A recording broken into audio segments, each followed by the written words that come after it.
जय हिंद आप सभी को। तो चलिए शुरुआत करते हैं। आज के इस क्लास में रुटेरिया बीएसएससी सीजल 4 का प्रैक्टिस सेट कंप्लीट करेंगे और आज के इस क्लास में इस बुक का हम प्रैक्टिस सेट नंबर 8 देखेंगे। इसके पहले 1 से लेकर 7 तक करवा चुके हैं, तो कोई भी क्लास आपका छूट गया है जाके प्लेलिस्ट चेक कीजिएगा। आपको 1 से लेकर 7 तक आपको सारी क्लास मिल जाएगा, ठीक है। तो ध्यानपूर्वक पूरी क्लास को देखिएगा और अंत तक क्लास को ज़रूर देखिएगा, तभी जो है क्लास का आपको 100% फ़ायदा मिलेगा। और इसमें जो क्वेश्चन का लेवल दिया गया है, बिहार दरोगा हो, चाहे बिहार एसएससी हो, चाहे बिहार का कोई भी एग्ज़ाम दीजिएगा, तो आपका सभी एग्ज़ाम में जो है ना आपका जीके, जीएस और करेंट और साइंस का क्वेश्चन आपको काम देगा। और यहाँ से जो है ना आपको क्वेश्चन पूछने का पूरा चांस बनेगा। तो पूरी क्लास को देखिएगा, बहुत बेहतरीन ढंग से सारा करेंट का, साइंस का और आपका जीके का क्वेश्चन दिया गया है। तो चलिए शुरुआत करते हैं प्रैक्टिस सेट नंबर 8। तो देखिए प्रैक्टिस सेट नंबर 8 का पहला क्वेश्चन कह रहा है कि भारतीय बीज प्रौद्योगिकी के जनक के रूप में किसे जाना जाता है, बताइए। क्वेश्चन यहाँ पे कह रहा है कि भारतीय बीज प्रौद्योगिकी के जनक के रूप में किसको जानते हैं, बताइए किसको जानते हैं। तो एक का से उत्तर क्या होगा, तो ऑप्शन नंबर 1 बद्री नारायण रामू लाल बरवाले को जानते हैं। तो यहाँ पे क्वेश्चन कह रहा है कि भारतीय बीज प्रौद्योगिकी के जनक के रूप में किसे जाना जाता है, तो बद्री नारायण रामू लाल बरवाले को जो है न जाना जाता है, ठीक है, याद रखिएगा। चलिए आगे देखिए। नेक्स्ट ये कह रहा है कि राष्ट्रीय जलवायु परिवर्तन अनुकूल निधि NAFCC की स्थापना की गई थी, कब किया गया था। क्वेश्चन कर रहा है कि राष्ट्रीय जलवायु परिवर्तन अनुकूलन निधि यहाँ पे क्या है, अनुकूलन यहाँ पे क्या है, तो निधि है। देखिए यहाँ पे क्वेश्चन कर रहा है अनुकूलन निधि के बारे में कि स्थापना जो है ना कब किया गया था। तो 2 का से उत्तर क्या होगा, तो ऑप्शन नंबर बी 2015 में किया गया था। कब किया गया था, 2015 में किया गया था। तो याद रखिएगा कि राष्ट्रीय जलवायु परिवर्तन अनुकूलन निधि NAFCC की स्थापना 2015 में की गई थी और इसका मुख्य उद्देश्य क्या था, जलवायु परिवर्तन के प्रभावों के प्रति संवेदनशील राज्यों और केंद्रशासित प्रदेशों में जो है अनुकूलन गतिविधियों के लिए धन उपलब्ध कराना, ठीक है। चलिए आगे देखिए। क्वेश्चन नंबर 3 पे ये करा कि मिल्पा लदांग और रोक्का और मिसोल क्रमशः किन देशों में झूम कृषि खेती का नाम है, बताइए। क्वेश्चन यहाँ पे कह रहा है कि मिल्पा लदांग रोक्का और मिसोल क्रमशः किन देशों में झूम कृषि खेती का नाम है। तो 3 का से उत्तर क्या होगा, तो ऑप्शन नंबर यहाँ पे क्या हो जाएगा, तो ए हो जाएगा। मैक्सिको, मलेशिया और ब्राज़ील और किसका है, तो जायरे का है। मिल्पा बोलेगा तो मैक्सिको मध्य अमेरिका का है और लदांग बोलेगा तो कहाँ का है, मलेशिया का है। लदांग कहाँ का है, मलेशिया का है। और रोक्का बोलेगा तो कहाँ का, ब्राज़ील का है। मिसोल बोलेगा तो कहाँ का है, तो जायरे का है, ठीक है, याद रखिएगा। नेक्स्ट है ये करा कि अघिल दर्रा किस राज्य या केंद्रशासित प्रदेश में स्थित है, बताइए। क्वेश्चन यहाँ पे पूछ रहा है कि अघिल दर्रा किस राज्य या केंद्रशासित प्रदेश में स्थित है, बताइए कहाँ है। तो 4 का से उत्तर होगा ऑप्शन नंबर सी लद्दाख में। कहाँ है, तो लद्दाख में है। और माना दर्रा कहाँ है, तो उत्तराखंड में है। दीफू दर्रा कहाँ है, तो अरुणाचल प्रदेश में है। अघिल दर्रा बोलेगा तो कहाँ है, लद्दाख में है। और खारदुंगला दर्रा भी बोलेगा तो कहाँ है, लद्दाख में है। चलिए आगे देखिए। क्वेश्चन नंबर 5 पे आइए कराए 1985 से 90 ईस्वी के बीच कौन सी पंचवर्षीय योजना लागू की गई थी, बताइए। यहाँ पे क्वेश्चन कर रहा है कि 1985 से 90 ईस्वी के बीच कौन सी पंचवर्षीय योजना थी जो लागू किया गया था, बताइए। तो 5 का से उत्तर क्या होगा, तो ऑप्शन नंबर यहाँ पे बी होगा। 7वीं पंचवर्षीय योजना का जो अवधि था कितना था, तो यहाँ पे 1985 से जो है 90 था। तो यहीं पे कह रहा है कि 1985 ईस्वी से 90 ईस्वी के बीच कौन सी पंचवर्षीय योजना लागू किया गया था, तो 7वीं पंचवर्षीय योजना लागू किया गया था, ठीक है। और यह योजना जो था ना जॉन डब्ल्यू मिलर मॉडल पर क्या था, आधारित था। चलिए आगे देखिए। नेक्स्ट है ये करा कि भारत में गेहूं के शीर्ष 3 उत्पादक राज्य क्रमशः कौन है, बताइए। भारत में गेहूं के शीर्ष 3 उत्पादक राज्य क्रमशः कौन कौन है। तो 6 का से उत्तर क्या होगा, तो ऑप्शन नंबर 1 उत्तर प्रदेश है। उसके बाद कौन है, मध्य प्रदेश। उसके बाद कौन है, पंजाब है। चलिए आगे देखिए। कह रहा है कि अंडमान एवं निकोबार द्वीप समूह की राजधानी पोर्ट ब्लेयर निम्नलिखित में से किस एक द्वीप में अवस्थित है, बताइए। यहाँ पे क्वेश्चन कर रहा है कि अंडमान एवं निकोबार द्वीप समूह की राजधानी पोर्ट ब्लेयर निम्नलिखित में से किस एक द्वीप में अवस्थित है। तो 7 का से उत्तर क्या होगा, तो ऑप्शन नंबर डी दक्षिण अंडमान में है। कहाँ है, तो दक्षिण अंडमान में है, ठीक है, याद रखिएगा। चलिए आगे देखिए। कह रहा है कि बाल्टीमोर बुलेट उपनाम से किस खिलाड़ी को जाना जाता है, बताइए। क्वेश्चन कर रहा है कि बाल्टीमोर बुलेट उपनाम से किस खिलाड़ी को जाना जाता है।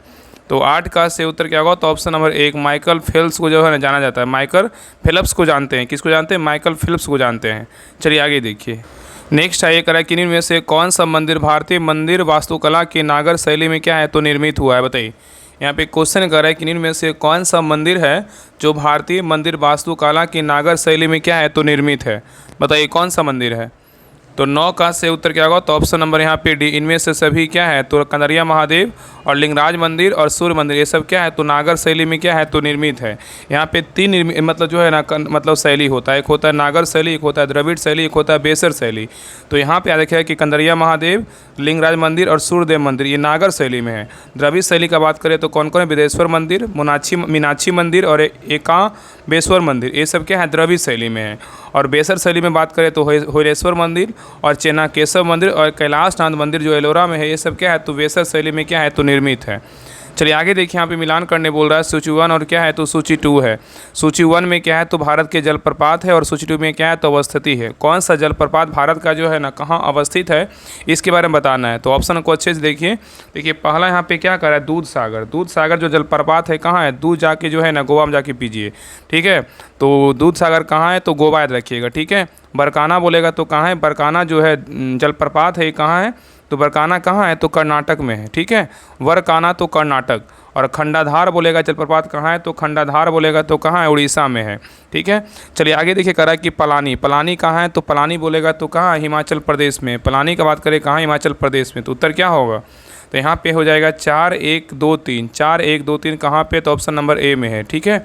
चलिए आगे देखिए। कराई की निम्नलिखित में से कौन सा कथन, कराई की निम्नलिखित में से कौन सा कथन सुभाष चंद्र बोस द्वारा उद्धृत किया गया था। यहाँ पे कह रहा है कि निम्नलिखित में से कौन सा कथन, ऑप्शन को अच्छे से देखिए। यहाँ पे कह रहा है कि निम्नलिखित में से कौन सा कथन है जो सुभाष चंद्र बोस द्वारा उद्धृत किया गया था। तो 11 का से उत्तर क्या होगा, तो ऑप्शन नंबर यहाँ पे सी होगा। तुम मुझे खून दो मैं तुम्हें आज़ादी दूंगा, यह नारा किसने यह दिया था, तो सुभाष चंद्र बोस ने दिया था, ठीक है, याद रखिएगा। चलिए आगे देखिए, कह रहा है कि ब्रिटिश भारत के निम्नलिखित में से किस अधिनियम के तहत ब्रिटिश सरकार ने भारत के प्रशासन का प्रत्यक्ष नियंत्रण अपने हाथों में ले लिया। बताइए, यहाँ पे क्वेश्चन करा है कि ब्रिटिश भारत के निम्नलिखित में से किस अधिनियम के तहत ब्रिटिश सरकार ने भारत के प्रशासन का प्रत्यक्ष नियंत्रण अपने हाथों में ले लिया था।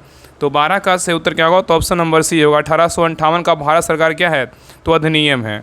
नेक्स्ट है करा कि भारत में पहली बार भारत सिविल सेवा परीक्षा, इंडियन सिविल सर्विस एग्जामिनेशन निम्नलिखित में से किस स्थान पर आयोजित की गई थी।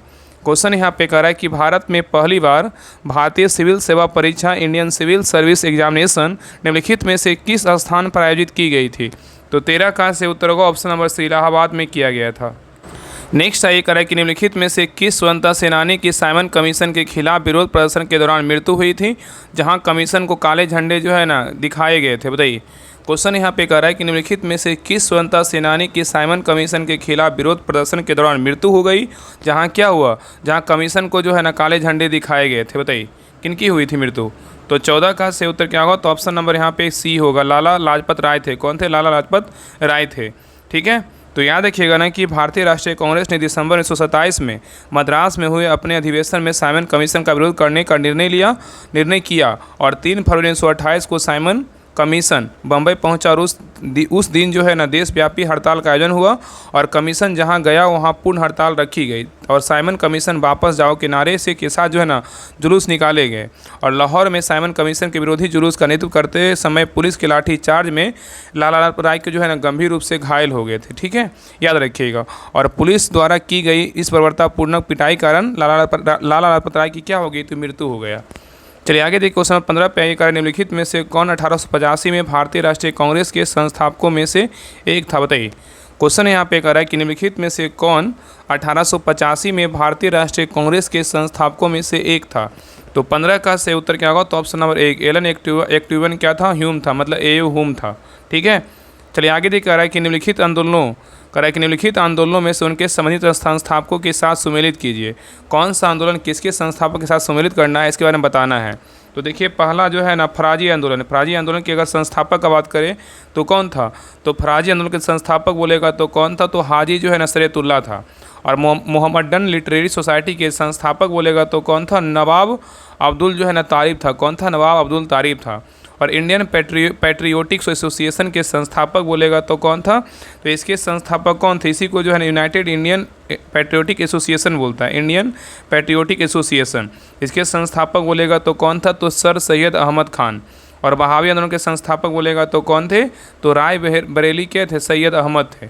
तो याद रखिए फराजी आंदोलन बोलेगा तो हाजी शरीयतुल्लाह, मोहम्मदन लिटरेरी सोसाइटी की बोलेगा नवाब अब्दुल तारीफ, और इंडियन पेट्रियोटिक एसोसिएशन का बोलेगा तो सर सैयद अहमद खान, और बहावी आंदोलन का बोलेगा तो रायबरेली के सैयद अहमद। तो यहाँ पे उत्तर क्या होगा, तो ऑप्शन नंबर यहाँ पे बी हो जाएगा। चलिए आगे देखिए, कह रहा है कि मुस्लिम कृषकों का एक संगठित विरोध मोपला विद्रोह जो है ना भारत के किस वर्तमान राज्य में हुआ था।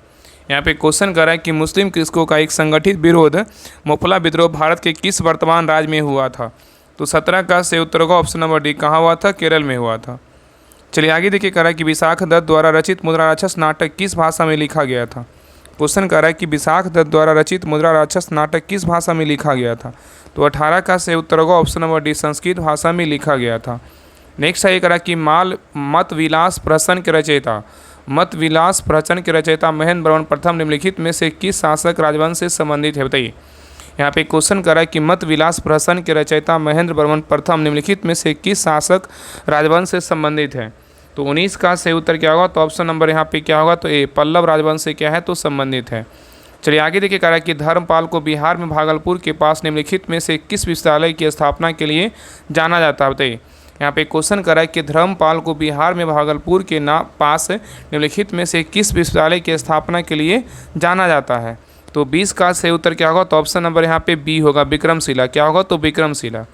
नेक्स्ट है ये कह रहा है कि निम्नलिखित कथनों में विचार कीजिए, इसमें कह रहा है कौन सा कथन इसमें जो है ना सही है। यहाँ पे कथन को छांटना है, कौन गलत है कौन सही है। तो देखिए पहला कह रहा है कि बॉल बेयरिंग का उपयोग स्थैतिक घर्षण को रोलिंग घर्षण में परिवर्तित करने के लिए किया जाता है, बिल्कुल क्या है, तो सही है। ठीक है, यहाँ पे कह रहा है कि बॉल बेयरिंग का उपयोग जो है स्थैतिक घर्षण को रोलिंग घर्षण में परिवर्तित करने के लिए किया जाता है, बिल्कुल क्या है, तो सही है। और नेक्स्ट कह रहा है कि बॉल बेयरिंग में 2 गोल धातुओं के छलने के मध्य छोटी छोटी बॉल होती है, ये भी क्या है, तो सही है। तो यहाँ पे इस कथन कौन कौन सही है, तो यहाँ पे दोनों सही है ना, तो 1 और 2 दोनों क्या है, बिल्कुल सही है। ठीक है, चलिए आगे देखिए। नेक्स्ट है ये करें निम्नलिखित कथनों पे जो है ना विचार करें। यहाँ भी बोल रहा है विचार करने के लिए कौन इसमें कथन सही है, तो यहाँ भी बताना है कि कौन सा कथन सही है। तो देखिए पहला कह रहा है कि अल्फा किरण एक रेडियोधर्मी तत्व द्वारा उत्सर्जित ऋणात्मक रूप से अवशोषित कण है, क्या है, बिल्कुल सही है। जो अल्फा किरण है ना एक रेडियोधर्मी तत्व द्वारा उत्सर्जित ऋणात्मक रूप से अवशोषित कण है, बिल्कुल क्या है, तो सही है।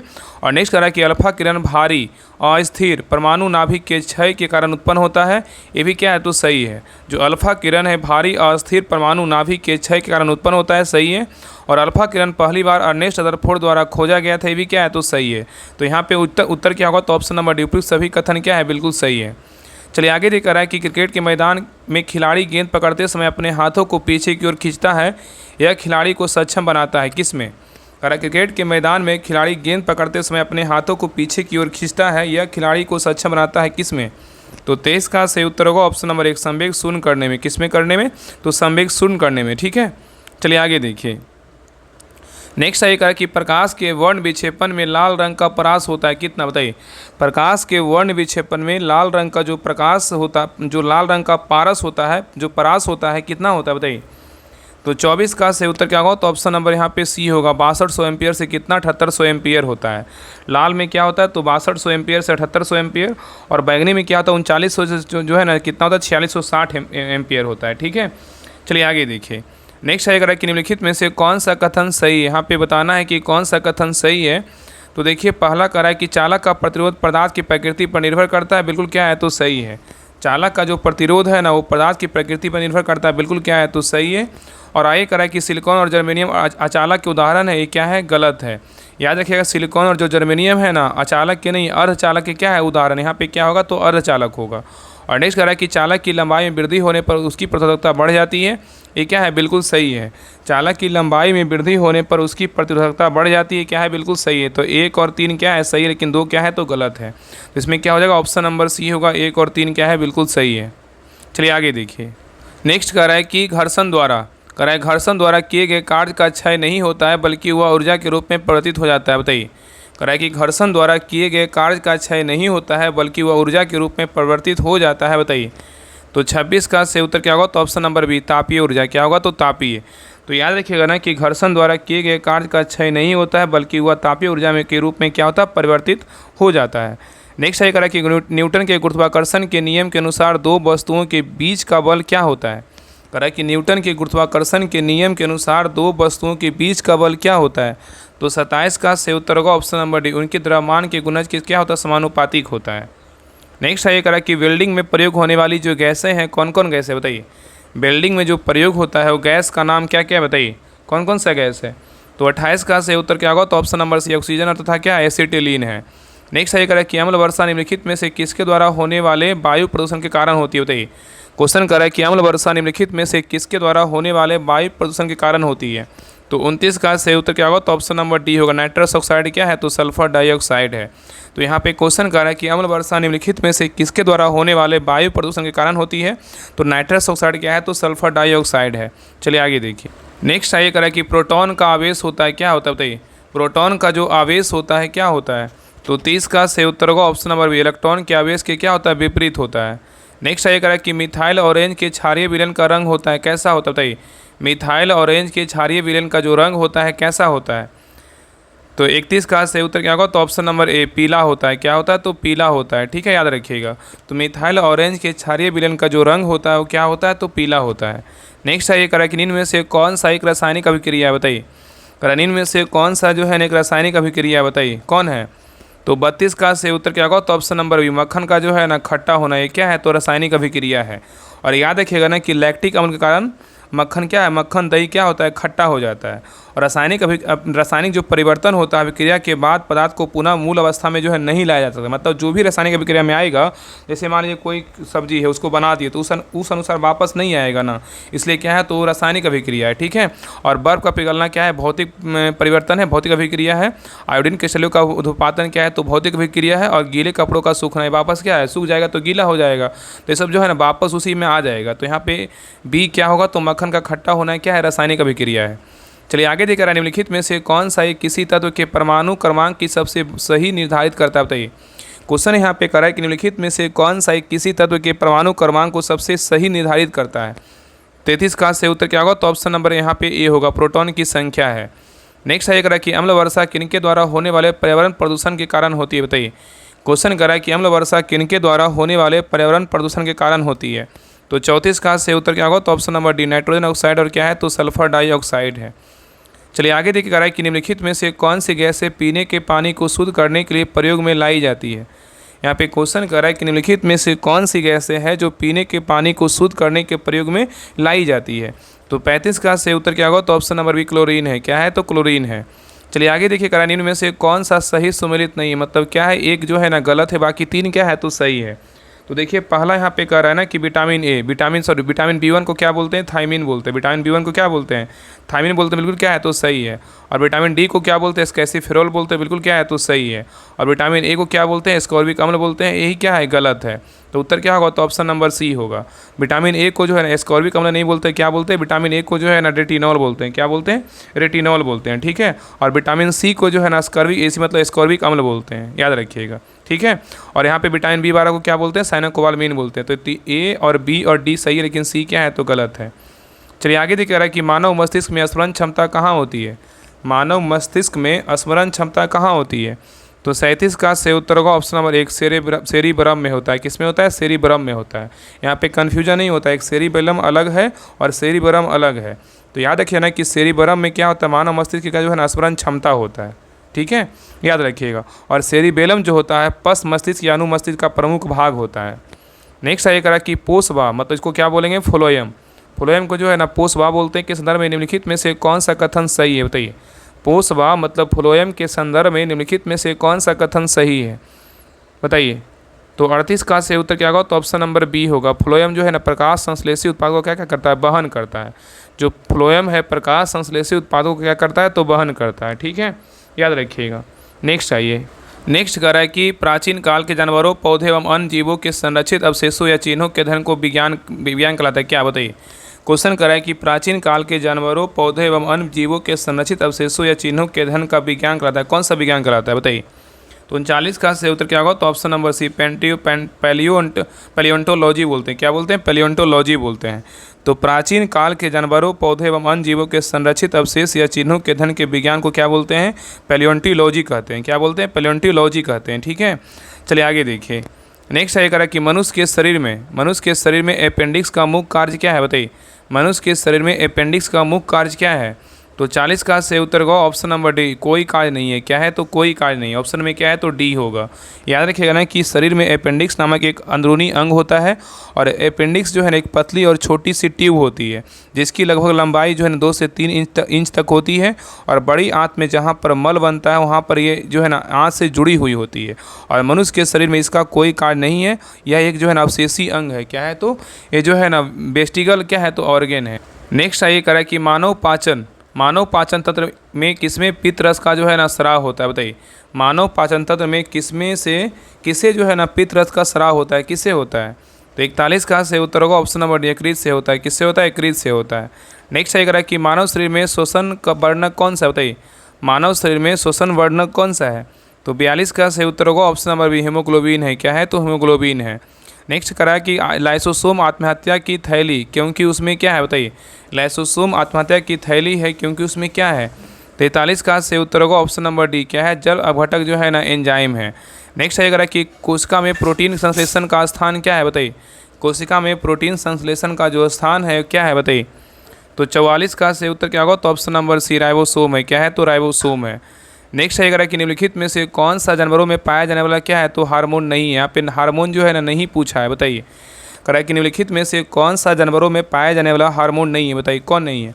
तो 45 का सही उत्तर होगा ऑप्शन नंबर बी, ऑक्सिन नहीं है, लेकिन इंसुलिन है, थायरॉक्सिन है, एड्रेलिनिन है। ठीक है, तो याद रखें इंसुलिन, थायरॉक्सिन एवं एड्रेलिनिन क्या है? जंतु हार्मोन्स, जबकि ऑक्सिन क्या है? तो पादप हार्मोन है। नेक्स्ट आइएगा कि निम्नलिखित में से कौन मुद्रा के अवमूल्यन का सबसे संभावित प्रभाव होगा? बताइए, क्वेश्चन यहाँ पे करा है कि निम्नलिखित में से कौन मुद्रा के अवमूल्यन का सबसे जो है ना संभावित प्रभाव होगा? तो 46 का सही उत्तर क्या होगा? तो ऑप्शन नंबर बी, निर्यात में जो है ना वृद्धि। नेक्स्ट आइए करा कि निम्नलिखित में से कौन सा कार्य आरबीआई से क्या है? तो संबंधित नहीं पूछा है। करा निम्नलिखित में से कौन सा कार्य है जो आरबीआई से संबंधित नहीं है? बताइए कौन नहीं है? तो 47 का सही उत्तर क्या होगा? तो ऑप्शन नंबर यहाँ पे जो है ना, देखिए पहला, पहले ऑप्शन को देखते हैं, पहले ऑप्शन को छाटिए। देखिए पहला क्या है? तो ऋण यहाँ पे कह रहा है कि ऋण नियंत्रण जो है ना ये क्या है? तो बिल्कुल है। क्या है? तो बिल्कुल है। ठीक है, और आगे देखिए कह रहा है कि मुद्रित नोट जारी करना, ये जो है ना नहीं है, ये आरबीआई का काम नहीं है। मुद्रित नोट जारी करना ये आरबीआई काम नहीं है, लेकिन जनता को पैसा उधार देना ये आरबीआई काम है। और अंतिम उपाय के रूप में जो है ना वाणिज्यिक बैंकों को धन उधार देना ये भी जो है आरबीआई का काम है। ठीक है, एक मिनट यहाँ पे जो है ना, एक मिनट पहले क्वेश्चन को समझिए। क्वेश्चन जो है ना गड़बड़ा गया, एक मिनट पहले देखिए अच्छे से। क्वेश्चन यही कह रहा है ना कि निम्नलिखित में से कौन सा कार्य आरबीआई से संबंधित नहीं है? तो यहाँ पे सिंपल है, जनता को पैसा आरबीआई थोड़ी देता है। ये जो इसमें जो है ना गलत है, जनता को पैसा आरबीआई नहीं देता है। ठीक है, ऋण नियंत्रण आरबीआई काम है, मुद्रित नोट जारी करना आरबीआई काम है, अंतिम उपाय के रूप में वाणिज्यिक बैंकों को धन उधार देना, ये सभी जो है आरबीआई काम है। लेकिन जनता को पैसा कौन देता है? ये आरबीआई थोड़ी देता है, तो बैंक से लेना पड़ता है, चाहे आप कहीं से भी ले सकते हैं। तो आरबीआई का काम नहीं है। तो ऑप्शन नंबर 3 जो है नहीं, केवल क्या है? 3 नहीं है। तो उत्तर क्या होगा? तो ऑप्शन नंबर बी होगा। यहाँ पे ऐसे ही छट रहा था। ठीक है, तो इस प्रकार थोड़ा सा जो है ना क्वेश्चन को छाटने की कोशिश कीजिएगा तो आंसर ऐसे ही निकल जाएगा। चलिए आगे देखिए, क्वेश्चन नंबर 48 कर रहा है कि किस राज्य की वर्जिन कोकोनट ऑयल VCO को जो टैग जो है ना प्रदान किया गया? बताइए, क्वेश्चन यहाँ पे कह रहा है ना कि किस राज्य की वर्जिन कोकोनट ऑयल VCO को जो टैग जो है ना प्रदान किया गया है? तो 48 का सही उत्तर क्या होगा? तो option number C, Andaman Nicobar. क्या होगा? तो अंडमान निकोबार। तो अंडमान व निकोबार द्वीप समूह में आदिवासी समुदाय जो है ना द्वारा उत्पादित किया जाने वाला वर्जिन कोकोनट ऑयल को GI टैग प्रदान किया गया है। चलिए आगे देखिए। नेक्स्ट आइए करा कि असम सरकार द्वारा शुरू की गई गुरु गुणोत्सव पहल 2025 किससे संबंधित है? बताइए, क्वेश्चन कर रहा है कि असम सरकार द्वारा शुरू की गई गुरु गुणोत्सव पहल 2025 किससे संबंधित है? तो 49 का सही उत्तर क्या होगा? तो ऑप्शन नंबर बी, शिक्षा क्षेत्र से। किसे? शिक्षा क्षेत्र से जो है ना संबंधित है। नेक्स्ट आइए करा कि बिहार में पहला घड़ियाल अभ्यारण्य किस जिले में बनाया जाएगा? बताइए, बिहार में पहला घड़ियाल अभ्यारण्य किस जिले में बनाया जाएगा? तो 50 का सही उत्तर होगा ऑप्शन नंबर डी, गोपालगंज में बनाया जाएगा। नेक्स्ट आइए करा कि 31वें राष्ट्रीय बाल विज्ञान कांग्रेस का आयोजन हाल ही में कहाँ हुआ है? बताइए, 31वें राष्ट्रीय बाल विज्ञान कांग्रेस का जो आयोजन है हाल ही में कहाँ हुआ है? तो 51 का सही उत्तर क्या होगा? तो ऑप्शन नंबर ए होगा, भोपाल में हुआ है। कहाँ हुआ है? भोपाल में हुआ है। नेक्स्ट आइए करा कि भारतीय रेलवे ने एशिया की सबसे लंबी मालगाड़ी का ट्रायल कहाँ से कहाँ तक किया है? बताइए, क्वेश्चन यहाँ पे कह रहा है कि भारतीय रेलवे ने एशिया की सबसे लंबी मालगाड़ी का ट्रायल जो है ना कहाँ से कहाँ तक किया है? तो 52 का सही उत्तर होगा ऑप्शन नंबर 1, चंदौली से जो है ना गढ़वा तक किया है। तो याद रखिए कि भारतीय रेल ने एशिया की सबसे लंबी मालगाड़ी रुद्रास्त्र, अगर पूछा क्वेश्चन इसका नाम क्या है तो रुद्रास्त्र याद रखिएगा, उसका सफल ट्रायल जो है संचालन किया गया और यह ट्रायल जो है ना यूपी के चंदौली से झारखंड के गढ़वा तक किया गया है। ठीक है, और कुल बैगन बोलेगा 345 है, कुल इंजन बोलेगा तो 7 है और कुल दूरी बोलेगा 209 किलोमीटर है। और जो मालगाड़ी का नाम है क्या है, तो रुद्रास्थ है। क्या है, रुद्रास्थ, याद रखिएगा। क्वेश्चन अगर आएगा कि भारतीय रेलवे ने एशिया की सबसे लंबी रेलगाड़ी जो ट्रायल किया गया है उसका नाम क्या है, तो रुद्रास्थ है। रुद्रास्थ याद रखिएगा। नेक्स्ट आइए करा कि भारत ने किस देश के साथ मिलकर सोने बोआई मतलब सोनार उपकरण सह उत्पादन करने के लिए समझौता किया है, बताइए। यहाँ पे क्वेश्चन करा है कि भारत ने किस देश के साथ मिलकर सोने बोआई सोनार उपकरण सह उत्पादन करने के लिए जो है ना समझौता किया है। तो 53 का सही उत्तर क्या होगा, तो ऑप्शन नंबर 1 अमेरिका किया है। कौन किया, अमेरिका किया है। नेक्स्ट आइए करा कि जनवरी 2025 में 4 खिलाड़ियों पर मेजर ध्यानचंद खेल रत्न अवार्ड 2024 से सम्मानित किया गया। निम्नलिखित में से कौन सा खिलाड़ी इनमें से जो है ना शामिल नहीं है, बताइए। यहाँ पे क्वेश्चन करा है कि जनवरी 2025 में 4 खिलाड़ियों को मेजर ध्यानचंद खेल रत्न अवार्ड 2024 से सम्मानित किया गया। निम्नलिखित में से कौन सा खिलाड़ी इसमें शामिल नहीं है, बताइए कौन शामिल नहीं है। तो 54 का सही उत्तर क्या होगा, तो ऑप्शन नंबर 1 शरद कमल अचंद नहीं है, लेकिन हरमनप्रीत सिंह है, डी गुकेश है, प्रवीण कुमार है। ठीक है, याद रखिएगा ना कि मेजर ध्यानचंद खेल रत्न अवार्ड 2024 में 4 खिलाड़ियों को प्रदान किया गया और इसका नाम क्या क्या है, तो इनका जो है ना खेल भी याद रखिएगा कि इसमें डी गुकेश का संबंध किससे है, तो शतरंज से है। ठीक है, पहला खिलाड़ी हो गया। हरमनप्रीत सिंह का संबंध बोलेगा तो किससे है, तो हॉकी से, जो हॉकी का कप्तान भी रह चुके हैं। और मनु भाकर का बोलेगा तो जो है ना शूटिंग संबंधित है। और एक जो और है ना प्रवीण कुमार है, एक मनु भाकर इसमें नहीं दिया हुआ, एक प्रवीण कुमार जो है पैरा एथलेटिक्स हैं। ठीक है, और 32 खिलाड़ियों को जो है अर्जुन पुरस्कार से सम्मानित किया गया था। चलिए आगे देखिए रहा है कि किस राज्य में पायलट परियोजना के तौर पर भांग की खेती की जा रही है, बताइए। क्वेश्चन कर रहा है कि किस राज्य में पायलट परियोजना के तौर पर भांग की खेती की जा रही है। तो 55 का सही उत्तर क्या होगा, तो option number D Himachal Pradesh. क्या होगा, हिमाचल प्रदेश। नेक्स्ट आइए कह रहा है कि किस भारतीय संस्थान द्वारा हाइपर लूप का परीक्षण किया जा रहा है, बताइए। कह रहा है किस भारतीय संस्थान द्वारा हाइपर लूप का परीक्षण जो है ना किया जा रहा है। तो 56 का सही उत्तर क्या होगा, तो ऑप्शन नंबर 1 IIT मद्रास है। क्या है, तो IIT मद्रास है। नेक्स्ट आइए कह रहा है कि एबल पुरस्कार 2025 किसे प्रदान किया गया, बताइए। एबल पुरस्कार 2025 जो है ना किसे प्रदान किया गया है। तो 57 का सही उत्तर होगा option number B Masaki Kashiwara का जो है ना प्रदान किया गया है। नेक्स्ट आइए कह रहा है कि भारत का पहला क्वांटम कंप्यूटर गांव कहाँ स्थापित होगा, बताइए। भारत का पहला पूछा, इसलिए क्वेश्चन बहुत महत्वपूर्ण है। तो क्वेश्चन कह रहा है कि भारत का पहला क्वांटम कंप्यूटिंग गांव जो है कहाँ स्थापित होगा, कहाँ स्थापित होगा, बताइए। पहला क्या है, तो क्वांटम कंप्यूटिंग गांव है, तो कहाँ होगा। इसका सही उत्तर होगा ऑप्शन नंबर डी अमरावती में होगा। कहाँ होगा, तो अमरावती में होगा। नेक्स्ट आइए कह रहा है कि विश्व उपभोक्ता अधिकार दिवस किस तिथि को मनाया जाता है, बताइए। क्वेश्चन कर रहा है कि विश्व उपभोक्ता अधिकार दिवस किस तिथि को मनाया जाता है। तो 59 का सही उत्तर होगा ऑप्शन नंबर बी 15 मार्च को जो है ना विश्व उपभोक्ता अधिकार दिवस मनाते हैं। नेक्स्ट आइए कह रहा है कबड्डी विश्व कप 2025 का आयोजन कहाँ किया गया, बताइए। कबड्डी विश्व कप 2025 का आयोजन कहाँ किया गया है। तो 60 का सही उत्तर होगा ऑप्शन नंबर ए कहाँ किया गया, इंग्लैंड में किया गया है। नेक्स्ट आइए कह रहा है कि भारत और किस देश के बीच सैन्य अभ्यास धर्म गार्जियन आयोजित किया गया, बताइए। तो धर्म गार्जियन जो अभ्यास है किन दो देश के बीच होता है, एक होता है भारत, एक और कौन सा देश है, तो जापान है। कौन सा देश है, जापान। तो भारत और जापान के बीच जो है ना कौन सा अभ्यास होता है, धर्म गार्जियन अभ्यास जो है ना होता है। ठीक है, याद रखिएगा। और ये जो है ना 24 फरवरी 2025 से 9 मार्च 2025 के बीच जापान में आयोजित किया गया था। नेक्स्ट कह रहा है कि हाल ही में कहाँ प्रसिद्ध तमिल कवि और दार्शनिक थिरुवल्लुवर की प्रतिमा जो है अनावरण किया गया, बताइए। क्वेश्चन कर रहा है कि हाल ही में कहाँ प्रसिद्ध तमिल कवि और दार्शनिक थिरुवल्लुवर की प्रतिमा का अनावरण किया गया, कहाँ किया गया है। तो 62 का सही उत्तर होगा ऑप्शन नंबर बी फिलीपींस में किया गया है। नेक्स्ट आइए कह रहा है कि निम्नलिखित में से कौन सा एक सामुदायिक विकास का जो है ना पहला स्थापित कार्यक्रम है, बताइए। क्वेश्चन यहाँ पे कह रहा है कि निम्नलिखित में से कौन सा एक सामुदायिक विकास का पहला स्थापित जो है ना कार्यक्रम है। तो 63 का सही उत्तर क्या होगा, तो ऑप्शन नंबर 1 होगा। क्या होगा, राष्ट्रीय प्रसार सेवा है। नेक्स्ट आइए कह रहा है कि पंचायती राज संस्थाओं को 29 कार्यों की सूची किस अनुच्छेद के तहत दी गई, बताइए। क्वेश्चन कर रहा है कि पंचायती राज संस्थाओं को 29 कार्यों की सूची किस अनुच्छेद के तहत दी गई है। तो 64 का सही उत्तर क्या होगा, तो ऑप्शन नंबर डी होगा। अनुच्छेद 247 से कितना है, तो जी के तहत दिया गया है। नेक्स्ट आइए कह रहा है कि भारतीय संविधान के लिए प्रथम संशोधन विधेयक जो है ना अमेंडमेंट बिल कब लाया गया था, बताइए। क्वेश्चन यहाँ पे कह रहा है कि भारतीय संविधान के लिए प्रथम संशोधन विधेयक जो है बिल जो है ना कब लाया गया था। तो 65 का सही उत्तर होगा ऑप्शन नंबर 1951 में लाया गया था।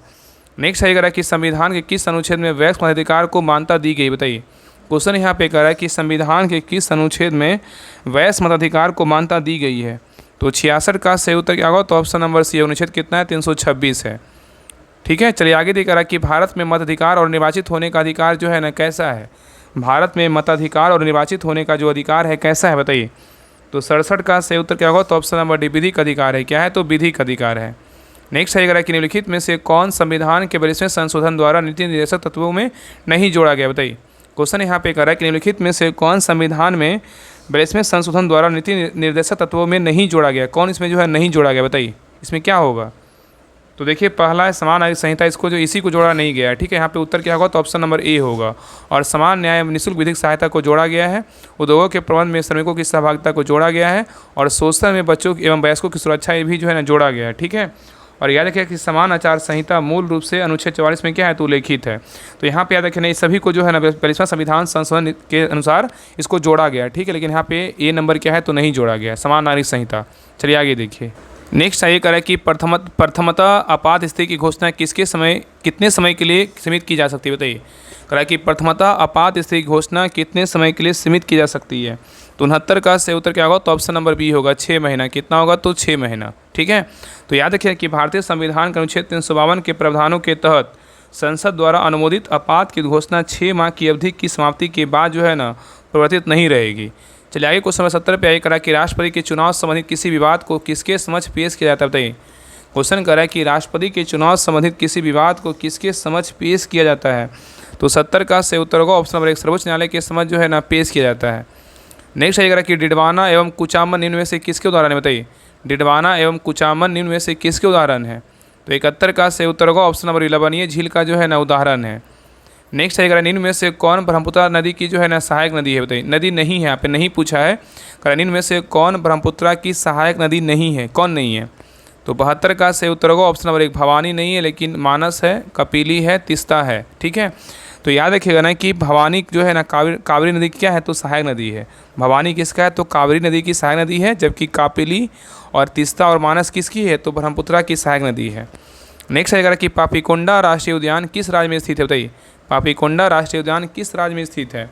तो 73 का से उत्तर क्या होगा, तो ऑप्शन नंबर सी, आंध्र प्रदेश में। कहाँ है, तो आंध्र प्रदेश में है। नेक्स्ट आएगा कि भारत का बृहत्तम भौगोलिक क्षेत्र में से किस प्रकार की मृदा से आच्छादित है, बताइए। क्वेश्चन कर रहा है कि भारत का बृहत्तम भौगोलिक क्षेत्र में से किस प्रकार की मृदा से आच्छादित है। तो 74 का से उत्तर होगा ऑप्शन नंबर डी, ऑफिसोल होगा। क्या होगा, तो ऑफिसोल होगा, ठीक है। तो भारत का बृहत्तम भौगोलिक क्षेत्र ऑफिसोल मृदा से आच्छादित है। और यह मृदा आमतौर पर समशीतोष्ण एवं उप जो है ना आर्द्र क्षेत्रों में क्या होती है, पाई जाती है। चलिए आगे देखिए क्वेश्चन नंबर आइए, लास्ट 75 नंबर क्वेश्चन पे आइए। यहाँ पे देखिए निम्न बांधों एवं उनसे संबंधित राज्यों को जो है ना सुमेलित करना है, यहाँ पे मिलान करना है। देखिए पहला कर है सरदार सरोवर बांध किस राज्य में, बताइए।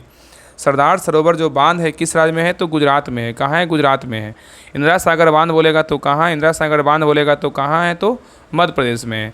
नागार्जुन सागर बांध बोलेगा तो कहाँ है, तेलंगाना में। कहाँ है, तो एक मिनट यहाँ पे जो है ना आप यहाँ पे तमिलनाडु जगह तेलंगाना कर लीजिए। क्या कर लीजिए, तेलंगाना करिए, तेलंगाना होगा, ठीक है, तेलंगाना होगा। नागार्जुन सागर बांध कहाँ है, तेलंगाना में होगा, ठीक है। और यहाँ पे बोल रहा है कि मेतूर बांध कहाँ है, मेतूर बांध बोलेगा तो कहाँ है, तो गुजरात में है। एक मिनट